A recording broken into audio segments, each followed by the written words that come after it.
Christian Andersen's Complete Fairy Tales. Hans Christian Andersen. The Snowman, 1861. It's so bitterly cold that my whole body crackles, said the Snowman. This wind can really blow life into you. And how that glaring thing up there glares at me. He meant the sun. It was just setting. She won't make me blink. I'll hold on to the pieces. The pieces were two large triangular pieces of tile, which he had for eyes. His mouth was part of an old rake, hence he had teeth. He had been born amid the triumphant shouts of the boys and welcomed by the jingling of sleigh bells and the cracking of whips from the passing sleighs. The sun went down and the full moon rose, big and round, bright and beautiful in the clear blue sky. Here she comes again from the other side, said the Snowman, for he thought it was the sun showing itself again. Ah, I've cured her of staring, all right. Now let her hang up there and shine so that I can see myself. If I only knew how to move from this place, I'd like so much to move. If I could, I'd slide along there on the ice, the way I see the boys slide, but I don't know how to run. Away, away, barked the old watchdog. He was quite hoarse from the time when he was a house dog lying under the stove. The sun will teach you how to run. I saw your predecessor last winter, and before that, his predecessor. Away, away, and away they all go. I don't understand you, friend, said the Snowman. Is that thing up there going to teach me to run? He meant the moon. Why, she was running the last time I saw her a little while ago, and now she comes sneaking back from the other side. You don't know anything at all, replied the watchdog. But then, of course, you've just been put together. The one you are looking at now is called the moon, and the one who went away was the sun. She will come again tomorrow, and she will teach you to run down into the ditch. We're going to have a change of weather soon. I can feel it in my left hind leg. I have a pain in it. The weather's going to change. I don't understand him, said the Snowman to himself, but I have a feeling he's talking about something unpleasant. The one that stared at me and went away, whom he called the sun, is no friend of mine either. I can feel that. Away, away, barked the watchdog, and then he walked around 3 times and crept into his kennel to sleep. The weather really did change. Early next morning, a thick, damp mist lay over the whole countryside. At dawn, a wind rose. It was icy cold. The frost set in hard, but when the sun rose, what a beautiful sight it was. The trees and bushes were covered with hoarfrost and looked like a forest of white coral, while every twig seemed smothered with glittering white flowers. The enormously many delicate branches that are concealed by the leaves in summer now appeared, every single one of them, and made a gleaming white lacework, so snowy white that a white radiance seemed to spring from every bough. The birch waved in the wind as if it had life, like the rest of the trees in the summer. It was all wonderfully beautiful, and when the sun came out, how it all glittered and sparkled, as if everything had been strewn with diamond dust, and big diamonds had been sprinkled on the snowy carpet of the earth. Or one could also imagine that countless little lights were gleaming, brighter even than the snow itself. "It's wonderfully beautiful," said a young girl who had come out into the garden with a young man. They stopped near the snowman and gazed at the flashing trees. "Summer can't show us a lovelier sight," she said, and her eyes sparkled with delight. "And we can't have a fellow like this in the summertime either," the young man agreed, as he pointed to the snowman. "He's splendid." The young girl laughed, nodded to the snowman, and then danced over the snow with her friend. Over snow that crackled under the feet as though they were walking on starch. "Who were those two?" asked the snowman of the watchdog. "You've been around this yard longer than I have. Do you know them?" "Of course I know them," said the watchdog. "She pets me, and he once threw me a meat bone. I don't bite those two." "But what are they supposed to be?" asked the snowman. "Sweethearts," replied the watchdog. "They'll go to move into the same kennel someday and gnaw the same bone together. Away, away." "But are they as important as you and I?" asked the snowman.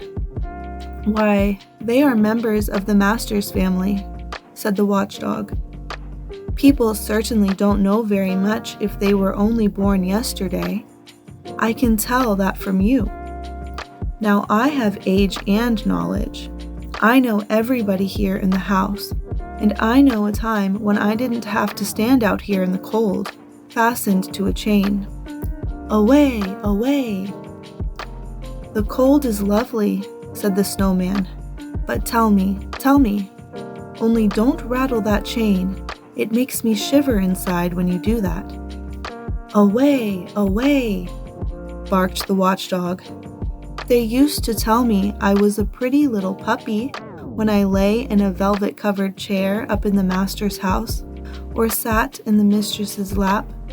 They used to kiss me on the nose and wipe my paws with an embroidered handkerchief. They called me the handsomest and little pupsy-wupsy. But then I grew too big for them to keep, so they gave me away to the housekeeper. That's how I came to live down in the basement. You can look down into it from where you're standing.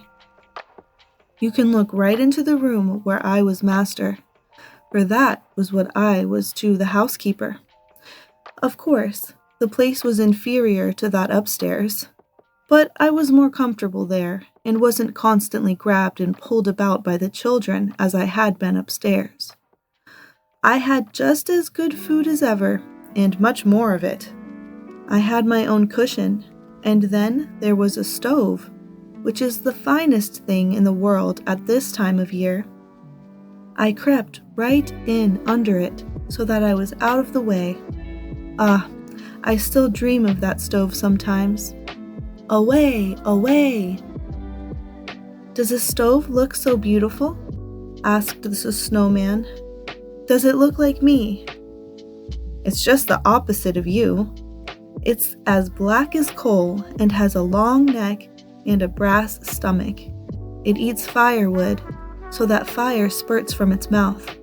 You must keep beside it or underneath it. It's very comfortable there.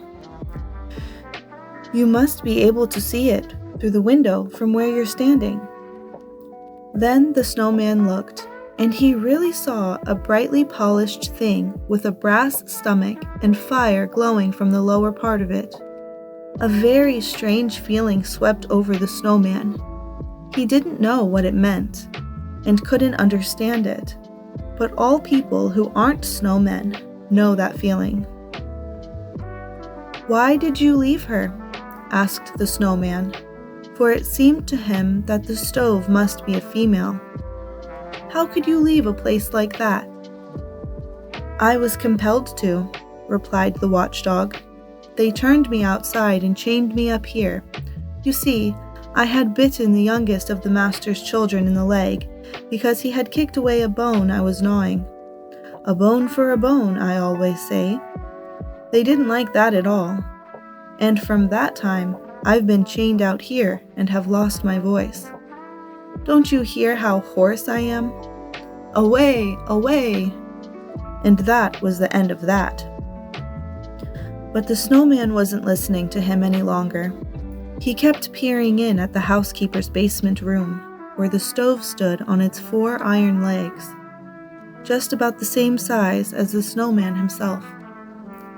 "What a strange crackling there is inside me," he cried. "I wonder if I'll ever get in there. That's an innocent wish, and our innocent wishes are sure to be fulfilled. It is my only wish, my biggest wish.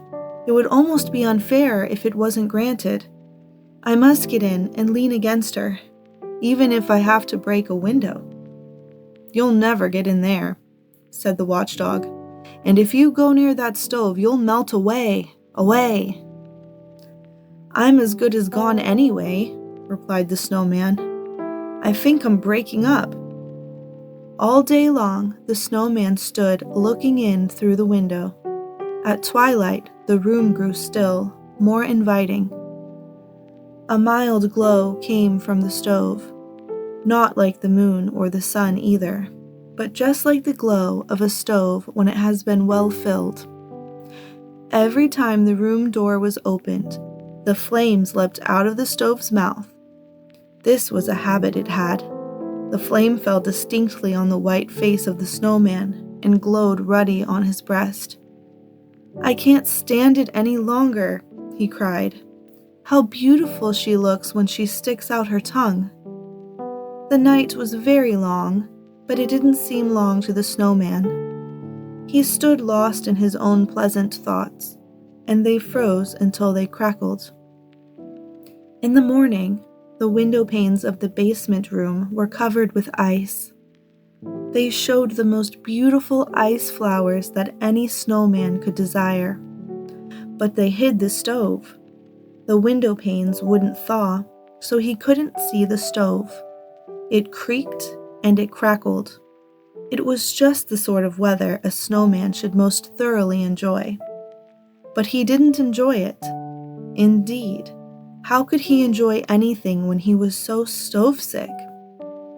"That's a terrible sickness for a snowman," said the watchdog. "I've also suffered from it myself, but I got over it. Away, away! There's going to be a change in the weather." And there was a change in the weather. It began to thaw. The thaw increased, and the snowman decreased. He never complained, and that's an infallible sign.